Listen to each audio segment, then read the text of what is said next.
Good morning, student. Today we will discuss on alcohols. Introduction of alcohols. इस video में हम लोगों को alcohols का इंट्रोडक्शन स्टडी करना है.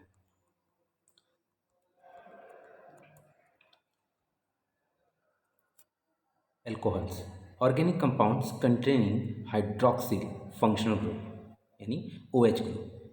वो सभी ऑर्गेनिक कंपाउंड्स जिसमें OH as a functional group मौजूद होता है उसे हम अल्कोहल्स की कैटेगरी में रखते हैं या उसे हम अल्कोहल्स कहते हैं.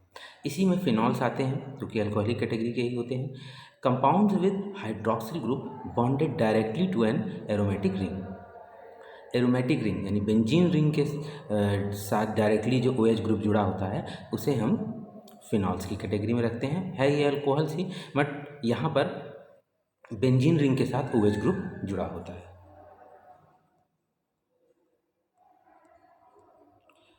अब हम फर्दर देखेंगे क्लासिफिकेशन ऑफ अल्कोहल. अल्कोहल्स को किस तरह से क्लासिफाई किया गया है. According to the type of carbinol carbon atom C bonded to OH group, मतलब C किस तरह से OH ग्रुप से बाइंड है, जुड़ा है, इसके आधार पर अल्कोहल्स को क्लासिफाई किया गया है. Primary alcohol, secondary alcohol and tertiary alcohol. Primary alcohol OH group attached to a primary carbon atom, one alkyl group attached, यानी OH ग्रुप जो होगा वो एक एल्किल ग्रुप या प्राइमरी कार्बन से जुड़ा होगा, उसे हम प्राइमरी अल्कोहल कहेंगे. Secondary alcohol OH group attached to a secondary carbon atom, two alkyl group attached. जब OH ग्रुप दो एल्किल ग्रुप से जुड़ा हुआ होगा तो उसे हम सेकेंडरी अल्कोहल कहेंगे. इसी में है टर्शरी अल्कोहल. टर्शरी अल्कोहल जिसमें OH ग्रुप जो होगा एक टर्शरी कार्बन से जुड़ा होगा. It means 3 alkyl group attach, 3 alkyl group attach होंगे. अगर आप इसके स्ट्रक्चर को देखें जो सब ऊपर बना हुआ है C, यहाँ पर देखिए आप OH है. अब जो 3 बॉन्डिंग C की दिखाई जा रही है, अगर उस पर केवल H है तो आप समझ लीजिए वो प्राइमरी अल्कोहल है, क्योंकि इसमें क्या है, primary carbon, single carbon directly इसी कार्बन से जुड़ा हुआ है. और अगर इसी ये C किसी और कार्बन से जुड़ जाता है, मतलब 2 कार्बन से जुड़ जाता है और OH उसके बीच में होता है तो ये सेकेंडरी अल्कोहल बन जाएगा. इसी तरह इस तीनों रिंग पे अगर अदर सब्स्टिट्यूशन हो जाए एल्किल ग्रुप का, यानी CH3 तो ये टर्शरी अल्कोहल हो जाएगा. इसको हम लोग एग्जाम्पल के थ्रू यहाँ से देख सकते हैं. आप देख सकते हैं प्राइमरी अल्कोहल, यहाँ पर एक एल्किल ग्रुप जुड़ा हुआ है OH, तो ये एथेनॉल है. या दूसरा एग्जाम्पल है आपका 2-मेथिल-1-प्रोपेनॉल. यहाँ पर आप देख सकते हैं दोनों ही स्ट्रक्चर को अगर आप देखें तो OH ग्रुप जो है एक ही कार्बन से जुड़ा हुआ है. सेकेंडरी में आप देखेंगे तो OH ग्रुप जो है ऐसे कार्बन से जुड़ा हुआ है जिसमें 2 एल्किल ग्रुप जुड़े हुए हैं, तो आप सेकेंडरी अल्कोहल कह सकते हैं. जैसे साइक्लोहेक्सेनॉल में है, यहाँ पर भी है इस तरीके से. 2-ब्यूटेनॉल में भी आप देख सकते हैं इस तरह से है. जिस C से वो OH जुड़ा है उसके अगल बगल लेफ्ट राइट दोनों तरफ OH ग्रुप है. इसी तरह टर्शरी है. टर्शरी में आप देख सकते हैं यहाँ पर OH जो है उस ऐसे कार्बन से जुड़ा है जिससे 3 एल्किल ग्रुप जुड़े हुए हैं, जिसमें एग्जाम्पल 2-मिथाइल-2-प्रोपेनॉल है.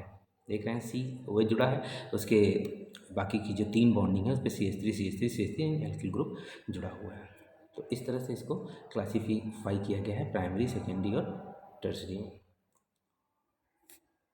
अब इसी में आप पॉलीहाइड्रोक्सी अल्कोहल्स को भी जोड़ सकते हैं. Alcohol that contain more than 1 OH group, polyhydroxy alcohols.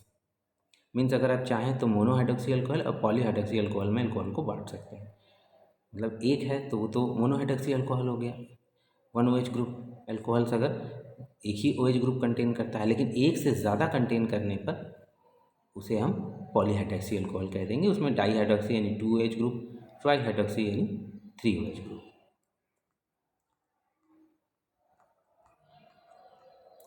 अब हम इसकी फिजिकल प्रॉपर्टीज़ जो अल्कोहल की हैं उस पर डिस्कस करेंगे कि क्या प्रॉपर्टीज़ ये होते हैं, इनके ये कंटेन करते हैं. फिजिकल प्रॉपर्टी में बात करेंगे कि फिजिकल स्टेट ऑफ अल्कोहल. इसमें aliphatic alcohols and lower aromatic alcohol liquid at room temperature, जिसमें हम लोग इथेनॉल मेथनॉल को देखते हैं। Highly brand alcohol and alcohol with 12 और मोर कार्बन एटम, जिसमें 12 से ज़्यादा कार्बन एटम होंगे, जिससे सीटोस्ट्राइल अल्कोहल होता है वो सॉलिड होता है।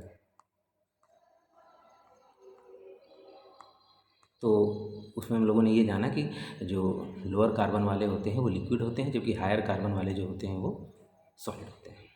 बॉइलिंग पॉइंट की बात करें तो boiling point of alcohols are higher alkanes and chloroalkanes of similar relative molecular mass.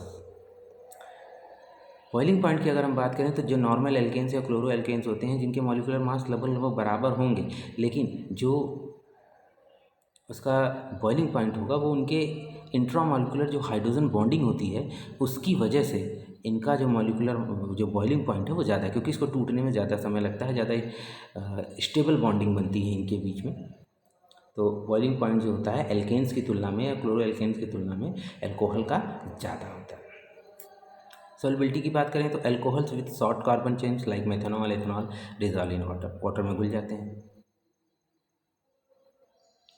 Solubility जो है decreases sharply with the increasing length of the carbon chain. जैसे जैसे कार्बन की चेन यानी कार्बन का नंबर बढ़ता जाता है उसी तरह से उसी क्रम में जो सॉल्युबिलिटी होती है वो कम होती जाती है। Higher alcohol are insoluble in water, higher alcohol जो होते हैं वो इनसॉल्युबल होते हैं।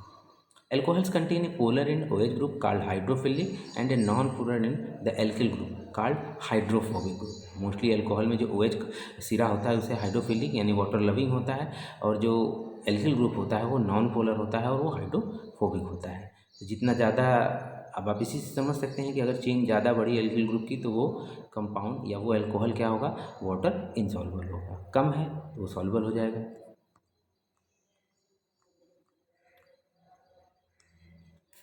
Polyhydroxy alcohols are more soluble than monohydroxy form, more hydrogen bonds with water molecules। जो पॉलीहाइड्रोक्सी मतलब ज़्यादा OH ग्रुप उस पर अगर मौजूद है तो वो सिंगल जो हाइड्रोक्सी अल्कोहल होता है उसकी तुलना में ज़्यादा सॉल्युबल होता है, क्योंकि इसमें जो OH बॉन्डिंग होती है, हाइड्रोजन बॉन्ड वाटर जो मॉलिक्यूल होता है वो बहुत ही स्टेबल होता है, बहुत ही जल्दी से सॉल्युबलाइज हो जाता है। Branched hydrocarbon increases the solubility of alcohol in water. Branched hydrocarbon cause the hydrophobic region becomes compact। अब अगर यहाँ पर ब्रांच्ड हाइड्रोकार्बन ले लिया जाए तो ब्रांच्ड हाइड्रोकार्बन जो होता है वो अल्कोहल की सॉल्युबिलिटी जो वाटर में होता है उसको बढ़ा देते हैं, क्योंकि जो ब्रांच्ड हाइड्रोकार्बन होते हैं वो जो हाइड्रोफोबिक रीजन होता है उसको बहुत ही कॉम्पैक्ट कर देते हैं, बहुत ही मतलब उसका जो हाइड्रोफोबिक रीजन है वो बहुत कम हो जाता है। तो हाइड्रोफिलिक पोर्शन ज़्यादा होने की वजह से ये वाटर में ब्रांच जो अल्कोहल होते हैं, ब्रांच हाइड्रोकार्बन अल्कोहल होते हैं वो ईजिली वाटर में सॉल्युबल हो जाते हैं। Acidity of alcohols and phenols की अगर हम बात करें तो अल्कोहल जो होते हैं वो वीकली एसिडिक होते हैं। In aqueous solution alcohol will donate its proton to water molecule to give an alkoxide ion R single bond O minus alkoxide ion. आप देख सकते हैं यहाँ पे ROH H2O alkoxide ion H3O। यहाँ पर जो इसका कंसंट्रेशन है वो है 10⁻⁻⁶ टू 10⁻⁻18।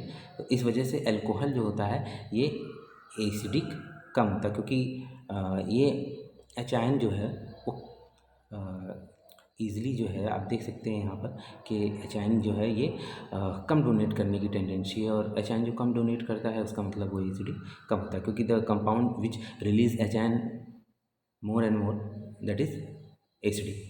हम लोगों ने एसिड बेस चैप्टर में देखा है इसको। इसमें CH3CH2OH आप देख सकते हैं एथेनॉल का उसका एग्जांपल दिया गया यहाँ पर, ये एल्कोक्साइड जो आयन बनाया है इन्होंने और उधर हाइड्रोनियम आयन बना है। तो द एसिड डिसोसिएशन कांस्टेंट, जो एसिड डिसोसिएशन कांस्टेंट Ka होता है of an alcohol is defined by the equilibrium. ये इक्विलिब्रियम है। यहाँ पर आप देख सकते हैं कि एसोसिएशन जो कांस्टेंट है H3O प्लस ROH, तो Pk is to minus log Ka।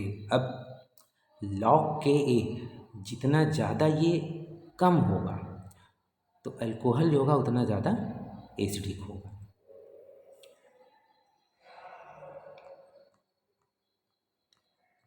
इसी तरह एसिडिटी ऑफ फिनॉल की बात है तो phenol is stronger acid than alcohol and water. Phenol जो होता है वो स्ट्रॉन्ग एसिड होता है देन वाटर। यहाँ भी स्ट्रक्चर है, ये भी अल्कोक्साइड आयन फॉर्म करता है। यहाँ पर तीनों का कंपेयर किया गया, आप देख सकते हैं अल्कोहल का फिर फिनॉल का 1.2 इंटू 10⁻⁻10 और H2O का हाइड्रोक्साइड है। आप देख सकते हैं दोनों में जो Ka है वो फिनॉल का ज़्यादा है, डिसोसिएशन कांस्टेंट 1.2 यानी ज़्यादा डिसोसिएट हो रहा है, कांस्टेंट ज़्यादा है according to acid base theory. तो आप देख सकते हैं यहाँ पर कि ये फिनॉल जो है वो बहुत ज़्यादा एसिडिक होता है, एसिडिक इन नेचर, यानी अल्कोहल की तुलना में फिनॉल एसिडिक होता है। Phenol is more acidic than alcohol by considering the resonance effect. Resonance effect होता है उसकी वजह, उसका भी एक बहुत बड़ा रीज़न है कि फिनॉल जो होता है वो एसिडिक होता है। तो एल्कोक्साइड आयन जो होता है वो basically negative charge confined to oxygen and is not spread over the alkyl group. वो मोस्टली ऑक्सीजन से जुड़ा हुआ होता है और एल्किल ग्रुप पे नहीं अटैच होता है। This make the alkoxide ion less stable and more susceptible to attack by positive ion such as H ion plus. और इसकी वजह से ये ज़्यादा मतलब स्टेबल नहीं होता है, कहने का मतलब है एच आयन उसको ज़्यादा अच्छे से ले लेता है, मतलब पॉजिटिव आयन के थ्रू उस प्रोटॉन के थ्रू अटैक हो जाता है, यानी वो निगेटिव होता है और एच आयन उससे जुड़ जाता है, तो ज़्यादा से ज़्यादा इसमें आप डिसोसिएशन होता है। इसी वजह से ये फिनॉल जो होता है वो बहुत ज़्यादा एसिडिक होता है। One of the lone pair of electron on the oxygen atom is delocalize into the benzene ring.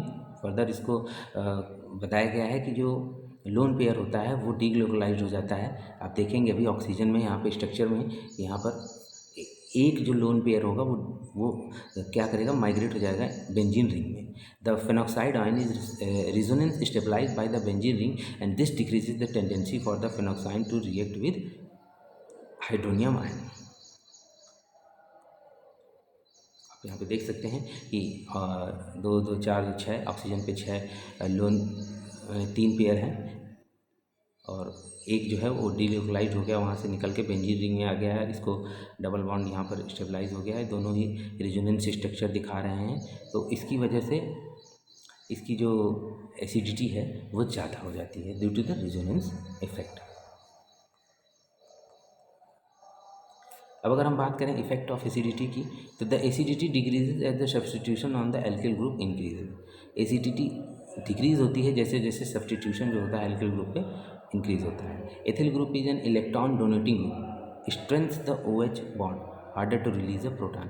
Ethyl group जो होता है वो इलेक्ट्रॉन डोनेटिंग ग्रुप होता है, इसकी वजह से जो OH बॉन्डिंग है वो और ज़्यादा मजबूत हो जाती है, जिसकी वजह से प्रोटॉन जो होता है वो रिलीज़ नहीं हो पाता। Methanol is more acidic then tertiary butyl alcohol. अब इस तुलना इसको अगर देखा जाए तो methanol is more acidic then tertiary butyl alcohol. कहने का मतलब है कि जितना अब टर्सरी ब्यूटिल में आप देखेंगे तो एल्किल ग्रुप मतलब ज़्यादा जुड़ा होगा, इसकी वजह से मेथनॉल जो है टर्सरी ब्यूटिल अल्कोहल से कम, मतलब आप देख सकते हैं कि टर्सरी ब्यूटिल अल्कोहल ज़्यादा एसिडिक होगा और मेथनॉल टर्सरी ब्यूटिल अल्कोहल की तुलना में मेथनॉल जो होगा वो मोर एसिडिक होगा due to the presence of alkyl group more than methanol. Methanol में तो एक ही होगा, इसमें टर्सरी ब्यूटिल में आप देख सकते हैं 3 एल्किल ग्रुप जुड़े होंगे, तो इसलिए ये इसकी जो एसिडिटी होगी वो कम हो जाएगी, क्योंकि एथिल ग्रुप जो है वो इलेक्ट्रॉन डोनेटिंग ग्रुप है। The presence of electron withdrawal atoms enhance the acidity of alcohol. अच्छा, यहीं पर चूँकि इलेक्ट्रॉन जो डोनेटिंग ग्रुप होते हैं उनकी वजह से तो एसिडिटी कम हो जाती है, जैसे एथिल ग्रुप है, लेकिन electron withdrawing atom enhances the acidity of alcohol. The electron withdrawing atom helps to stabilise the alkoxide ion.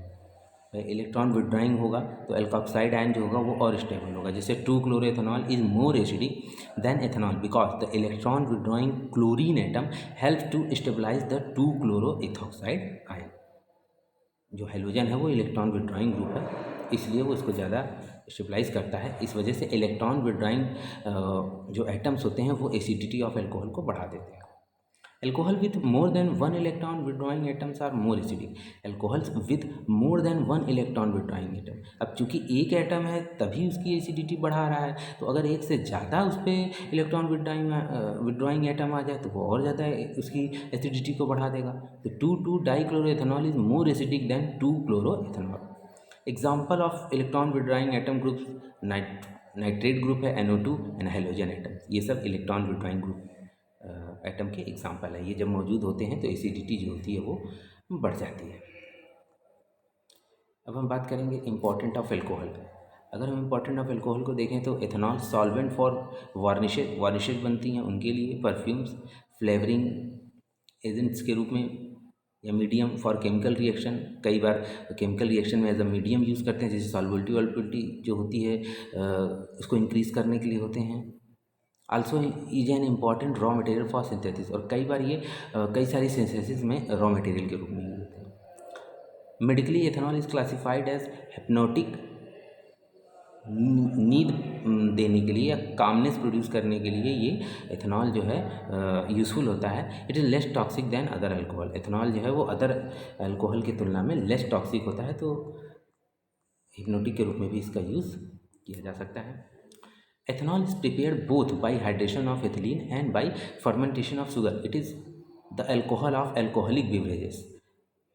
Ethylene के हाइड्रेशन और शुगर्स के फर्मेंटेशन के थ्रू अल्कोहल को बनाया जाता है, और ये दोनों ही तरीके से जो अल्कोहल बनता है ये बेवरेजेस बनाने में, सॉफ्ट ड्रिंक्स बनाने में देख सकते हैं वहाँ पर इसका यूज़ होता है। CH2CH2H2O एसिड के प्रेजेंस में CH3CH2OH, और शुगर को जब ईस्ट के प्रेजेंस में फर्मेंटेशन करते हैं तो अल्कोहल बनता है, कार्बन डाइऑक्साइड निकलती है। तो इस तरह से जो अल्कोहल है ये हमारे लिए बहुत ही इम्पोर्टेंस रखता है। तो